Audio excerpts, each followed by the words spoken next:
So,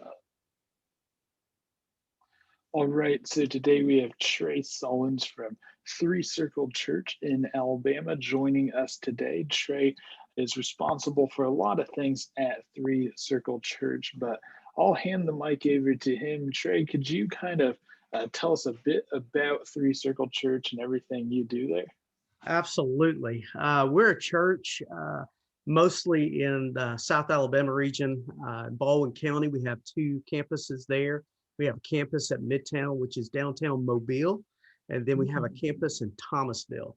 So I am the family pastor over all four campuses, and I get to lead an amazing team of about 12 individuals. So it's super exciting to be a part of something that is God is using. We're growing like crazy, and super excited to be a part of 3Circle Church.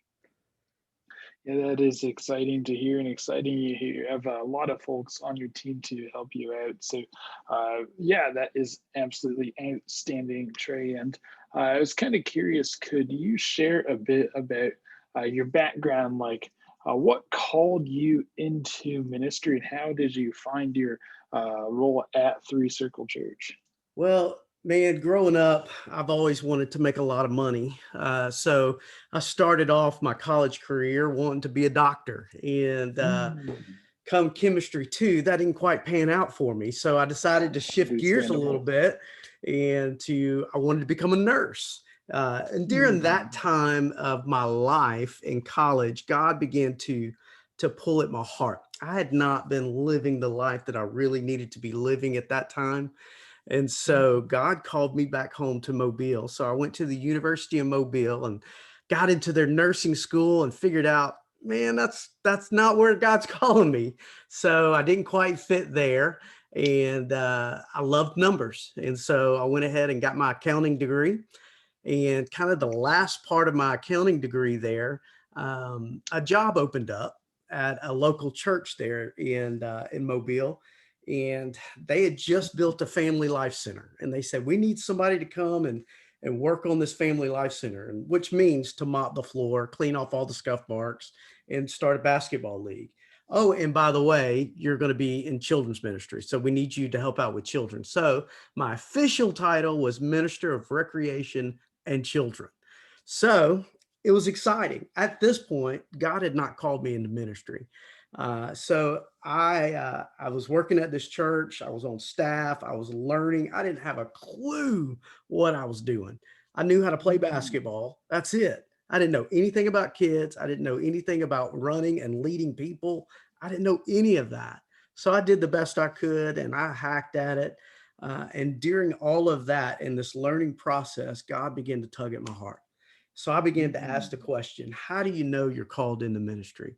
And so in that journey, in speaking with some godly men and women in my life, um, my parents already knew I was called into ministry from the first day that I came home from the hospital. They said Mhm. that, and I don't know how much of that I believe, but I do think that God has had His hand on me my whole life. And so by that point, I committed to full time Christian ministry, not having a clue what I was doing. And so, Mhm. not knowing the avenue or the direction that God was calling me, I began to look back on my life. I've been a lifeguard. I've worked at inflatable companies. I've, they have done Uh-huh. animal balloons and all this kind of stuff. So my life wrapped around leading kids. And so I began to build that passion and that welled up inside of me. So I was very specific that God called me to do children's ministry. So at that time, met my beautiful wife, graduated and worked at this church until she graduated. We got married and we loaded up a Awesome. truck, moved to Fort Worth, Texas to go to Southwestern Baptist Theological Seminary. So Okay. there, I got on staff at First Baptist Church in Euless, Texas, and started my seminary career. Seminary career led to a job in Southwest Florida, a place called South Mhm. Biscayne Baptist Church. Now Fellowship of South Biscayne. I think it's Fellowship at South Biscayne. So I served there Okay. for a couple of years. We started having babies there, and um, then God called me to First Baptist Church in Jackson, Mississippi. So I was the children's Mm, pastor at First Jackson, and that was an interesting time in my life.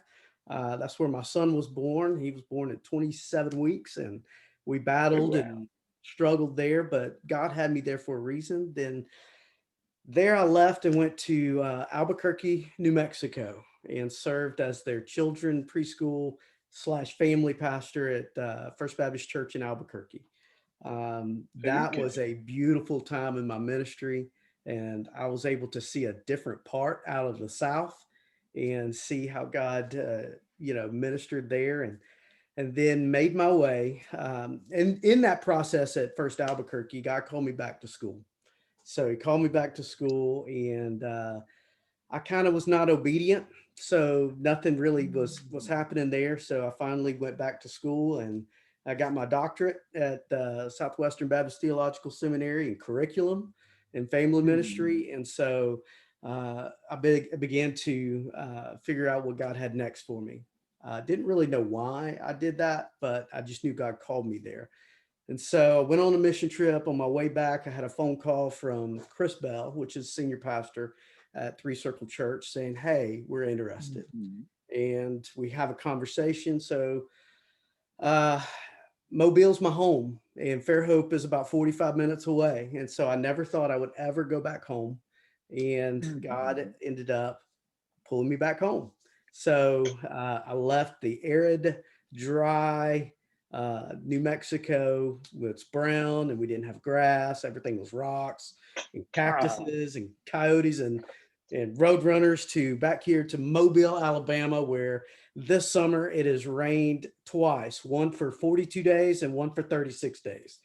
So, I mean, uh-huh. it rains all the time here, and we have all different kinds of bugs and animals. So, God called me to 3Circle Church, put me in a new role as family pastor with some ties to children's ministry here. And I've been able to walk along brand new leaders. I've been in the ministry for 23 plus years and still as passionate today as I've ever been. So, that's a long story.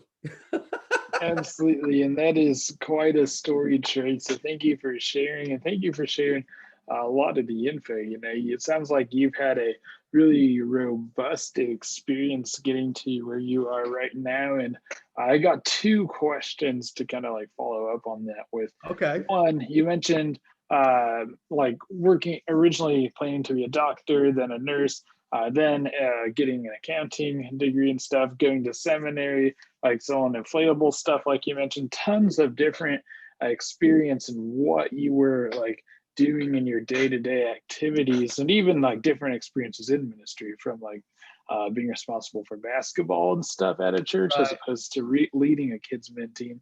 How did that range of experiences help shape how you operate today, and what are some times when it's useful to like call on all those other experiences you've had? Here's the greatest thing, and I'm glad you asked that question, because being in this type of ministry, being in ministry in general, you have to really be a jack of all trades.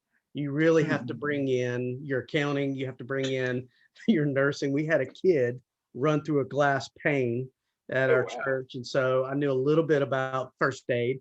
I knew, Mhm. inflatables. We ran inflatables all the time, and I know how to operate that. And while I was in Albuquerque, New Mexico, the Baptist Association there had a party trailer that had an inflatable in it, and I knew how to operate it. I knew how to work on it. I knew how Mm. to do all those things. But the great thing is I've done everything from preschool to kids to students. I've done young adults. I've done all of those types of ministries, so that when I walk alongside a young leader that comes into our organization, and we love them green. We love them right out of school. We love them where they're hungry to learn.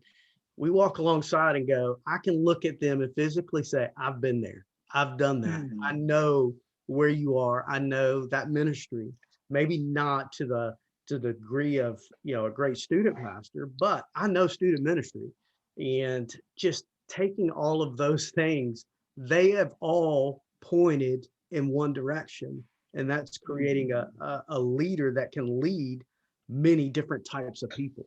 And I've been so Mhm. grateful to have those tools in my toolbox. And ever so often, I need to pull it out and I need to use it. So it's really cool to have those things in my toolbox. So that's a great question. I love that question. Absolutely. Well, that is awesome to hear. Didn't really think about how much, all those other experiences would need to come up in ministry, but they do a lot, really. You got Absolutely. a lot of different things happening all the time. So having that robust background is definitely useful. And then the other one, so obviously, you really kind of zigzagged around the United States for a while. You did different roles, you moved a lot. Change like that, whether it's locational or occupational change, is not easy. To do with just your nerves and stuff. It's not easy always for your family. So, what tips would you have for leaning into that calling when you're experiencing it? Like, what were some things that helped you do that and lean into it and know it was the right choice? Well, some of the stories behind some of those moves were pretty interesting. And, the first half of my career, even in through seminary and through my first church, they were kind of typical moves. They were typical, my first church right out of seminary, first full time paycheck, super excited Mhm. about it, made a whopping 20 some odd $1,000 out of the shoot. And man, I was in high heaven, man. I'd made the Mhm. big times at that point. But then at that stage in my ministry, I felt God moving me to First Jackson, which is it was total opposite of where I was. The church in Southwest Florida, we were laid back. Our music was right in the times, and it was just one of those churches that was free, and we were able to do unique things and get creative with our ministries.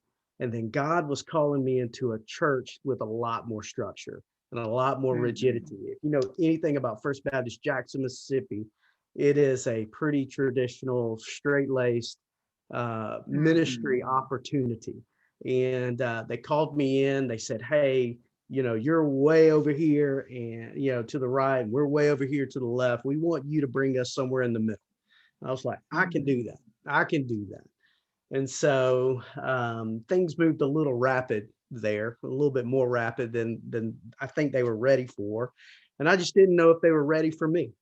But I did Mhm. know we were there for a very specific reason. And then that specific reason was for my son. And my son was born at Mhm. 27 weeks and he died a couple of times, and it was just a huge struggle. And through that struggle, everybody that we need for the services that we had, and being double covered in insurance because of his disabilities and all of that kind of Mhm. stuff, we were able to take care of him. And in that process, I was asked to resign because I just didn't fit at that location. And that was one of the most difficult things I've ever had to do Mhm. because I've never been let go from anything in my entire life.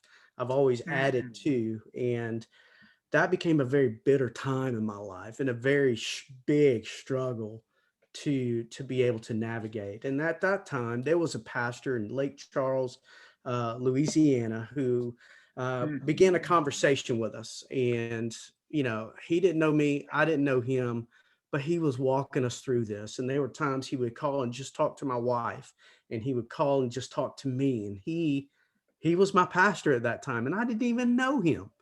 And so Mhm. the day that I was released from First Jackson, um, man, he called me and said, "Hey, I want you to come see me. I got a job for you."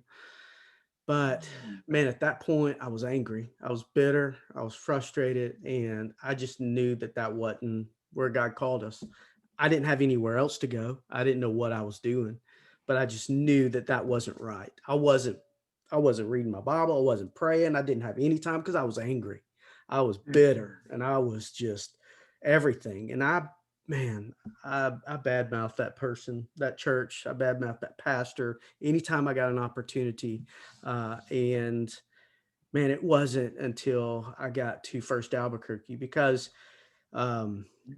our relationship in Arlington, Texas, with a guy when I was in seminary, he was out at First Albuquerque. And so pastor there Okay. called me, and offered me a job over the phone. And I was like, whatever.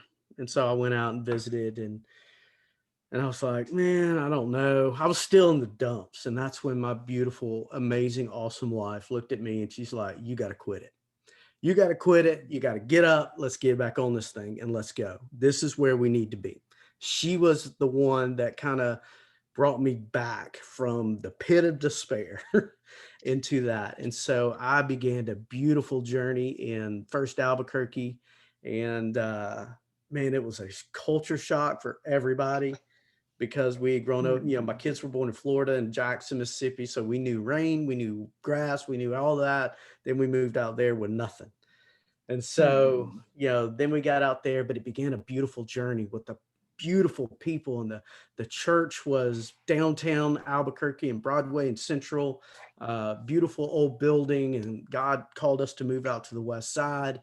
So we moved out to the west side. We were the oldest church in the West, established back in Mm. 1865. Oh, And wow. so we were the oldest church plant on the west side. It was crazy. So we moved and we saw exceeding growth and amazing opportunities. And that's when I told you God called me to go back to school. So there was one Mm. time I was on campus at Southwestern, taking a class. And after class, I went back to my hotel room and I'm sitting there and almost audibly in my mind, God said, you need to call that pastor at First Jackson and apologize. And I was like, what? Mm. I was like, that is absolutely not what I want to do. But I knew it was God. And so I called my wife and I said, baby, I said, I have to call this guy and I have to apologize. And so, man, that began a unique journey. I was able to call. I talked to him immediately and I said, man, I said, I need for you to understand. I said, I need to apologize to you. You were God's man for that church. You were there for a reason. I was there for a reason. And I don't believe and like how it happened, but I'm sorry that I have talked bad about you behind your back. I'm sorry that I've bashed this church. I'm sorry that I've done all of that.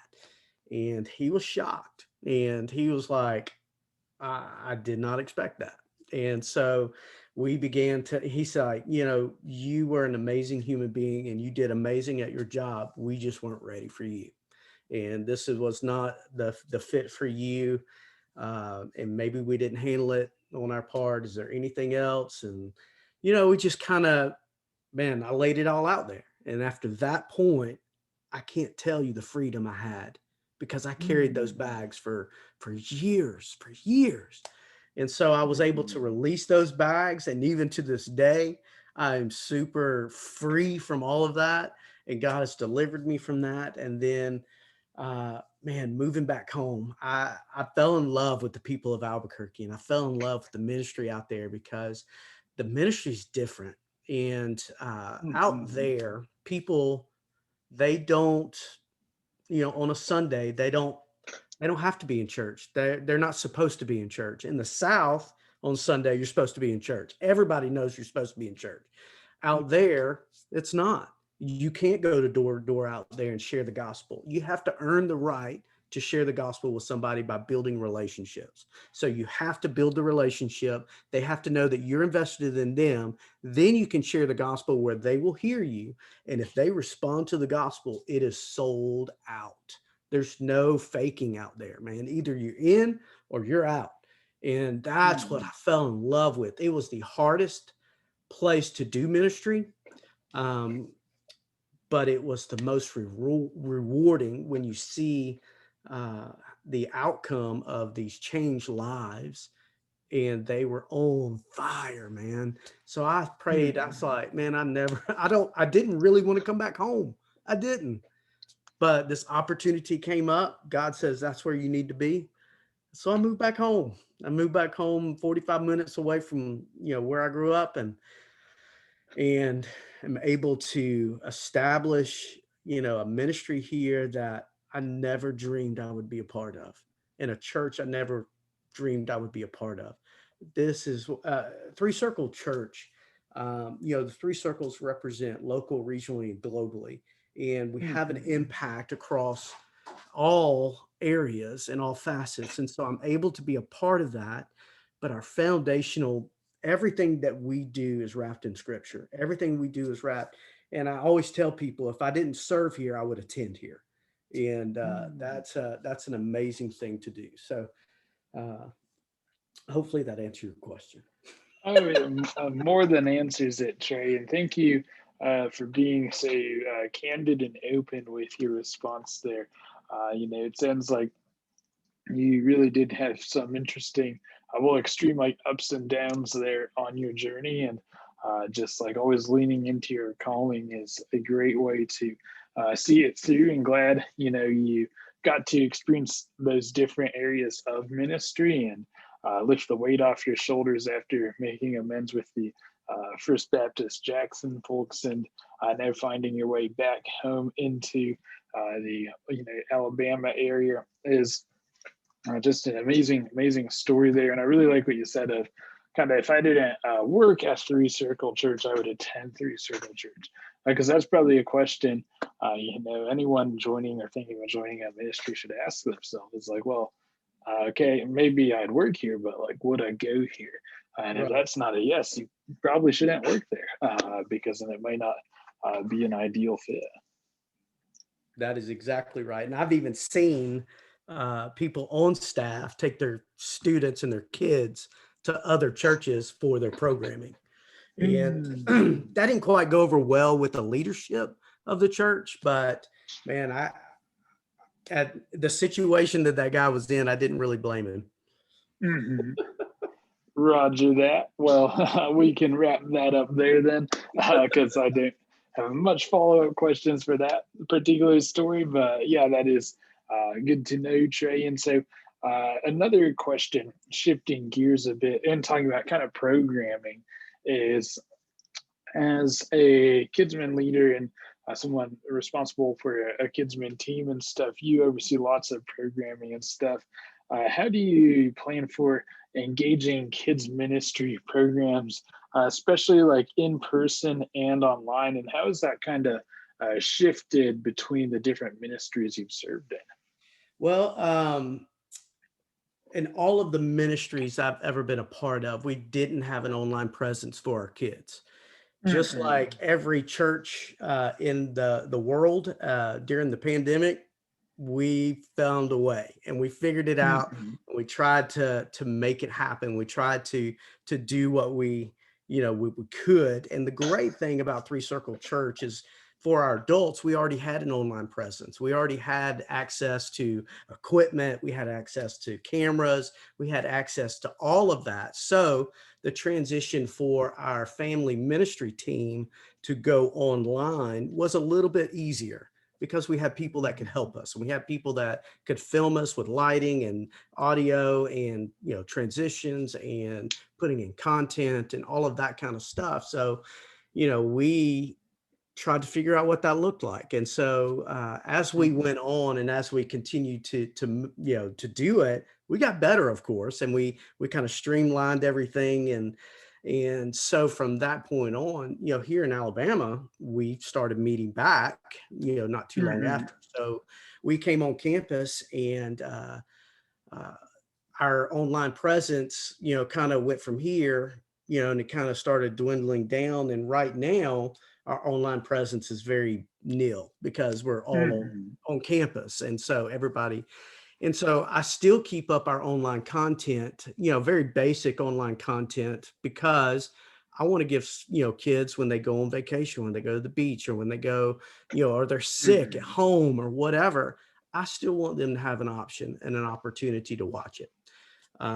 It's a little bit different for our preschoolers in our junior ministry at 3 Circles because they watch Ollie videos over and over and over and over and over again. So not only do they see it at church, but they see it at home. And that's something that our Mm-hmm. parents can, open up YouTube and show them an Ollie video and show them, and what we Mm-hmm. try to do during the pandemic is keep the faces of all of our campus team members on the camera so that their kids, regardless of who's getting it, gets to see their campus space and people that they're familiar with. So we tried to do that.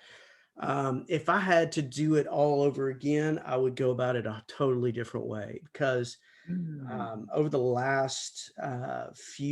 over the last year, I mean, God's been taking us on a very unique journey with mhm, online gaming, online streaming, online mhm, content for students and for kids. And mhm, we were able to outfit one of our rooms with streaming gear.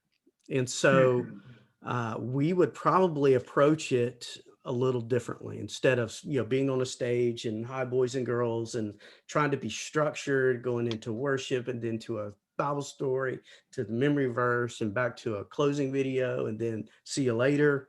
It would be more like mhm, what we're doing right here, me talking to a camera, hey, we got a craft right here, so this is the craft we're going to be doing today, boys and girls, and this, that, and the other. And here's a fun little toy I bought. Look at this little toy. So we would engage in a totally different way, but also tell the Bible story during that engagement. I think, getting creative in that arena and, trying to be on that forefront because I see kids doing this all the time. And if they're doing uh-huh, this, I would much rather them do this with my face on there or a team member's face and us being able to communicate with them and having that bond in that relationship. Because, man, I did a poll the other day, with all of our team and all of our kids, and everybody is watching YouTube and they're mhm, playing video games, or if they're not playing video games, they're doing something online. And I'm going, mhm, why do we not do that? Why do we not have that there? They're watching people unwrap toys and they're watching mhm, them play with the toys. I can do that.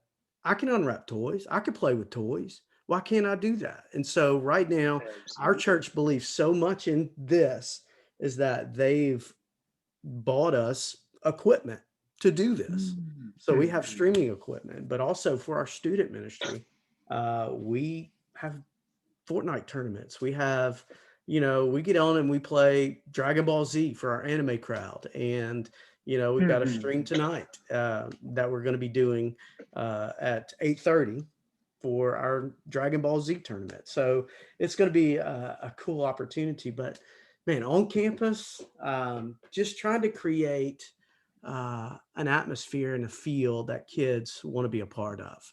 We tried to mhm, take into account all learning styles. We try to take into account every different type of kid, boy and girl, old, young, um, very active, very shy. We try to hit the lesson in many different facets. And mhm, through hands on, through video, through just talking, and through play. And we try to incorporate all of those elements. But here's the great thing is in each one of our campuses, the culture is different. So we have a mhm, campus on Fairhope, Alabama, which is our main campus. 5.5 miles down the road, we have our Daphne campus. And just that 5.5 miles, the culture is so different and how kids mhm, interact is different. And just the type of kid is different. The and from our Daphne campus to 45 minutes down the road to our Midtown Mobile, downtown Mobile, that culture is very different. And our Thomasville, which is north, and kind of middle Alabama, that mhm, culture is so different. So how each child interacts with curriculum. So we have the same basic principles and the same basic constructs inside the curriculum, but outside of that and how culture wraps around that is all defined by where those kids are and where they. And mhm, so not only are we just teaching a curriculum, we're teaching kids. That's the bottom line. So when I have all of my teacher training, I'm going, yes, we have a curriculum, but we don't teach that. We teach kids. And those kids mhm, have stories. Every single one of those kids have stories. So if we can find out Johnny's story, and if this little girl keeps bringing a doll and you ask what the doll's name is, and you build relationships, that is the key to any kind of successful ministry, is to not be so rigid and, structured with a timeline, which I think is valuable, Mhm. but you're teaching kids, and each kid has a different story, and they each bring different piece of luggage in with them. And inside their luggage is so many different things, and things that we probably never ever want to think about. And we have those kids for an hour, for 62 minutes every Sunday. And those 62 minutes is filled with God's word and love and acceptance and investment in relationships and fun, Mhm. laughter, Absolutely. kidding. It's those kinds of things. So, man, I think there's a future in online streaming and gaming. And man, I spent some time at Elevation Church with their team because they started this online gaming thing and nobody else was doing it. And so I went Mhm. up there and spent some time with them. And so I came home, we bought equipment, and we just started doing it. And I've Mhm. seen kids interact and engage online and then show up to a campus, give their life to Christ, and that's their home, that's their community. And their community is on Discord. And the beautiful Uh-huh. thing is, my son sat me down a little over a year ago and says, Dad, we need to do this. And I was like, Mhm. put together a proposal, put together whatever. And so we met with some of our senior leadership, and we met with some of our student guys, and he presented why we needed a Discord. And that's where it all started, man. We started with 10, Mhm. and now we have 150, and it's Right, right, growing. We have a Twitch channel with 87 followers, and it's growing. And we've only been doing this a Mhm. little over a month, Right, and right. it is growing like mad. And we've got people from Honduras, from Alabama, from Georgia, from Florida to Mississippi and Tennessee, all engaged in their online community. Otherwise, would not be on our campus. And so it's a ministry that I think uh, needs to have some legs. And so I'm doing everything I can to get the word out. And I'm trying to walk alongside churches who are frightened of the idea, um, and a little bit timid, but to say, to be innovative and to look at your culture and to look at where kids are. Oftentimes we have to leave the comfort of our, you know, realm of knowing what is going on and going to where Mhm. they are, regardless of what you want them to do. Of course, I want them to go outside and play and build forts and go swimming and play outside on their bikes and scooters. And that's what I prefer. And as I talk to a mom about it, a mom will go, I limit my kids' online access. And I'm like, that's beautiful. That's what I want. That would be my goal, is that everybody, have that great, beautiful balance. But what I know is Mhm. reality is that's not what it is. And so, like I said before, if they're holding this contraption in front of them and watching somebody on YouTube or Twitch, I want it to be me.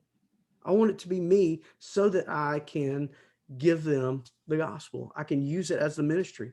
Every time we have, meetings for streams, I put up on the board, how are we pointing people to Jesus? And that's why we do what we do. Mhm.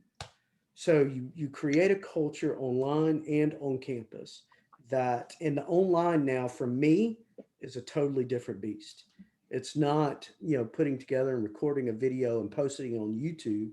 Now it's online interaction with chats and talking to Mhm. them online while live.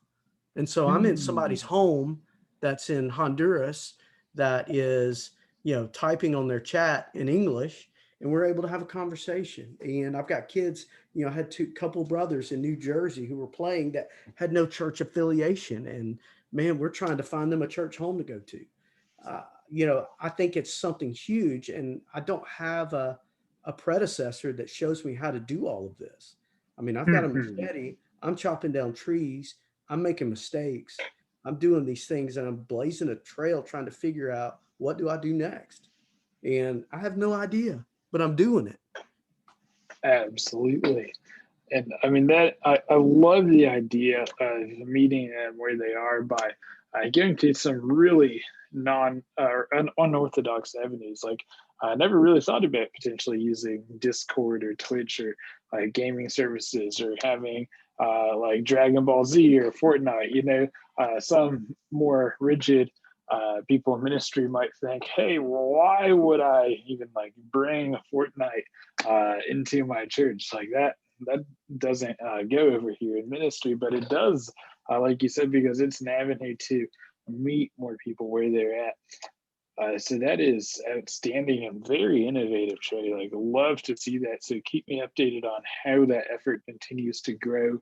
And to pull on that thread, it's probably not easy doing stuff that innovative. So, what are some guiding values that you and the rest of the team at your church used to operate and decide on big things? So the value that I instill in my team is they have, number one, excellence. Excellence is using the resource that you have to do the best that you can. And resources is not necessarily money, it's time, it's people you have at your disposal, it's kids who know things about streaming. I know nothing about streaming. I know nothing about Twitch. I know nothing about all of those things, but it's being excellent in what we're doing, but putting the right people where they need to be. And that either could be somebody on your team or not on your team, but using the resources you have to be the best that you can possibly be. And two, and I say this to my team all the time, is you have the freedom to fail. You have the freedom to mess up. And oftentimes I have conversations with my team members and I look at them and I'm going, so I don't see you pushing yourself to the point of failure. I don't see you pushing yourself to the point of being uncomfortable. I don't see you trying anything new that could potentially be a breakthrough for your ministry. And so my goal for them in order to do those things is to try. They have the freedom to try and the freedom to fail. Now, they must learn from that failure. They must not make the same mistake twice.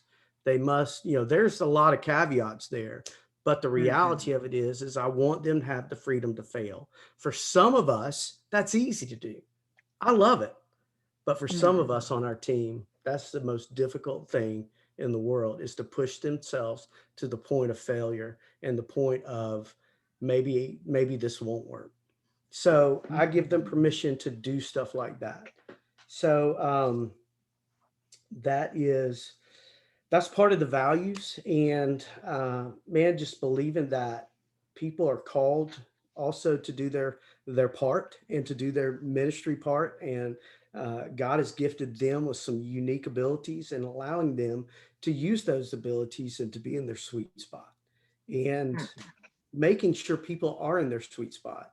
That may be an uncomfortable conversation. That may be, saying, hey, I know you really want to do this, but here's where I see your gifting. And here's where I think you can spread your wings and really fly. So here's what I would ask you to do is put this down and pick this up and move in that direction. So, I'm constantly wanting my team to be successful. And if that means me walking alongside of them and, cooking hamburgers and hot dogs for their events or DJing their events or, taking names for their events or whatever, that's what I do. Is my goal as a family pastor is to make sure everybody around me is successful. And so the value is that we're family, and we do things together, and our goal is to make others successful. Absolutely. I mean, that is your top responsibility as a leader.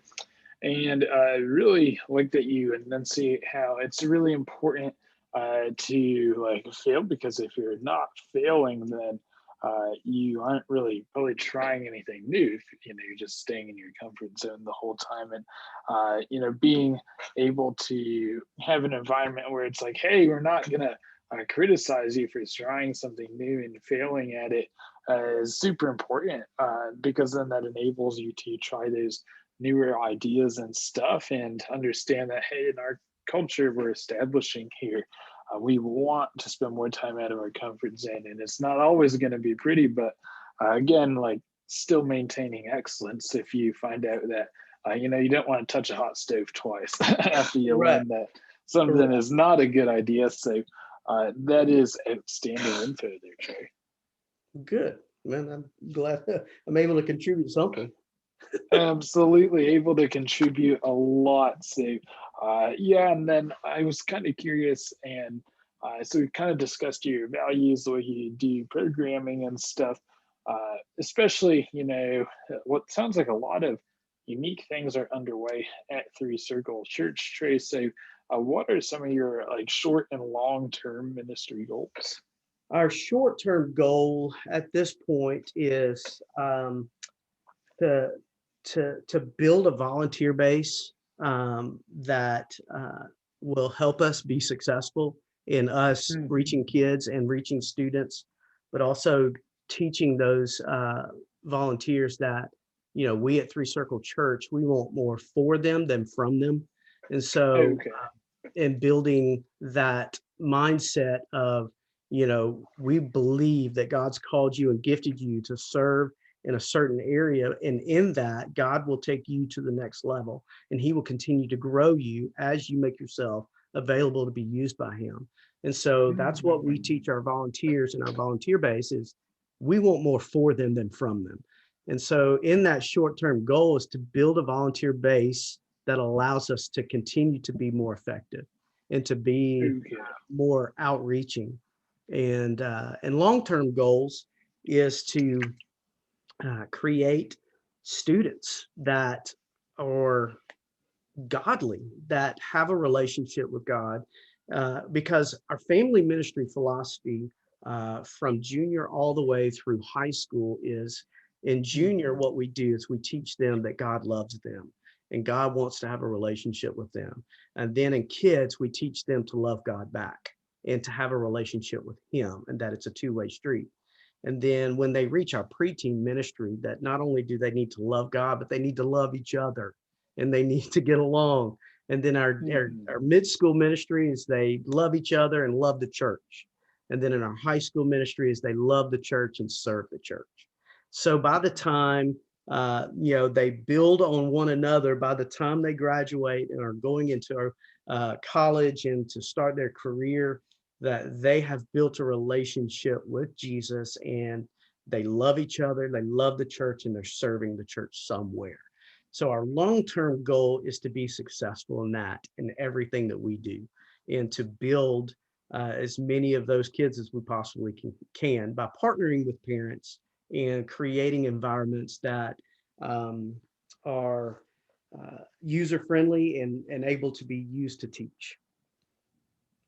So, well, that is, very important goal to have, and I love one year like short-term goals on increasing volunteers and such, and the way you communicate to volunteers that hey, we're not asking for stuff from you, we're asking stuff for you there.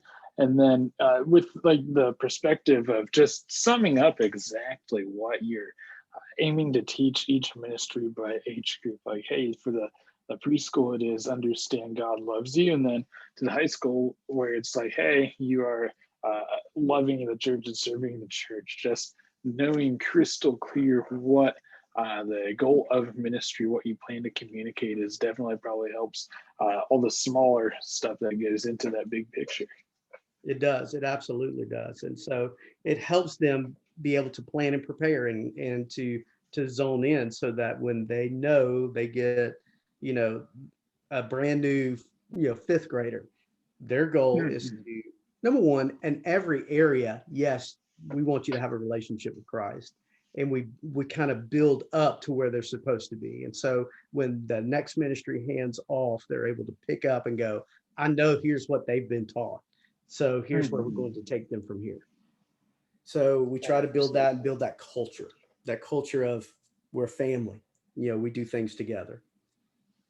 Well, that is definitely true. And, family and togetherness is the way the church will move forward. And I love to see folks like yourself, Trey, out there pushing that forward, moving ministry forward, and instilling that in the, leaders of the church tomorrow. So I loved chatting today, Trey. What other advice or info would you want to share for ministry leaders out there? Well, what I would say is that, ministry is not for the faint of heart, but it is one of the most amazing things that God could ever call you to do. And Mhm. oftentimes we walk through life and we get burned out and we lose focus because we're focusing on the wrong thing and we're heading in the wrong direction, or we're not managing our time well. We're not managing our experience in ministry well. And sometimes you find yourself in a location that is not as open to change and open to move, but you know that God's called you there. So what is it that you're learning? And you sit and you learn and you give what you can, and you do what God's Mm. called you to do in where you are. And I would suggest don't look ahead of where you are, be where you are. And that also, why is not a dirty word.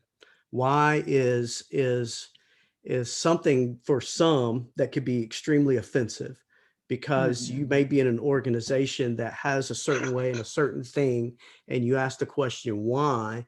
That becomes a dangerous question, but it's not a dirty word. It helps us to understand. It helps us to come together. It helps us to be one, and it helps us to move forward and get a clearer understanding of why we do what we do and what is the purpose behind. Because everything we do in ministry must have a purpose. It must have an end goal of what you're shooting for, because if not, then you'll hit it every time. And if you're aiming at everything, you'll hit it. And Mhm. you've got to know what you're aiming for, and you got to know what you're trying to accomplish. And you set out to do that in the most creative and innovative way. My suggestion would be is to stay ahead of the curve. Figure out what your audience is, what your target is, find out where they are, and figure out how to get where they are. Understand that you're going to have kids that won't step foot on your campus unless you go to their school, unless you go to one of their games, unless you create a Mm. relationship online, or you play a game with them online, or you build a relationship, because relationships are key in everything that we do. And everybody loves to hear their name. Everybody wants to be known. And so if your focus is on them and their names and what they want to do, that's the greatest way to build a relationship, is to focus on them. So those, and I've got a ton of them in my pocket, but man, I could go on and on. But man, I really appreciate the opportunity to share what my passion is and what God's called me to do and what I love. I love my job. I love what I get to do. And I love that I get to do it with the people I get to do it with. Man, in my office, I have a chair that sits right next to me on my desk, and my wife sits there. So me and my wife share an office, and we spend 23 hours a day together, um, Mhm. all the time, and we do ministry well together. And I love it. I love it. And so it's such an amazing opportunity, but I really appreciate you giving me the opportunity to communicate. Well, that is outstanding to hear, Trey. Definitely got a lot of notes from this chat. So thank you so much for sharing, being so open with everything. And it sounds like great things are underway with you and your church. So yeah, really excited to see what's ahead. But like you said, important thing to focus on is now in the present. And so yeah, just looking forward to touching base later, being present, and just that is something to keep in mind. Top of mind is, hey, what do we need to do right now, and the why, like lean into your why. So yeah, that is some outstanding advice, Trey, and thanks for sharing. Well, here's another thing I wanted to add. If you wanted to check out what we are doing at 3Circle Church as far as our gaming ministry is concerned, you can Hmm. go on to our YouTube channel, and that's 3Circle_esports. And Okay. we have a Twitch handle of 3Circle_esports. And we've got a couple of streams up there right now. And we've got a stream tonight to do Dragon Ball Z and anime stream. And we have a recording artist that loves anime that will be on there. His name's Phil J. Phil Okay. James, got a channel on Spotify, and he's making his way in the hip hop world. And so he's going to be on there tonight. It's going to be a ton of fun. We'll have a great time, but, man, check us out. And, man, if you have any questions, you can contact me, Trey at 3circlechurch.com. It's TREY at 3circlechurch.com. And I would love to sit down and talk with you. Sounds spectacular. Yeah, I will definitely spread the word there, Trey. So, again, thanks for sharing, and looking forward to staying in touch. Well, great deal, man. I appreciate it. Thank you. Absolutely. Take it easy, Trey. All right. Bye bye.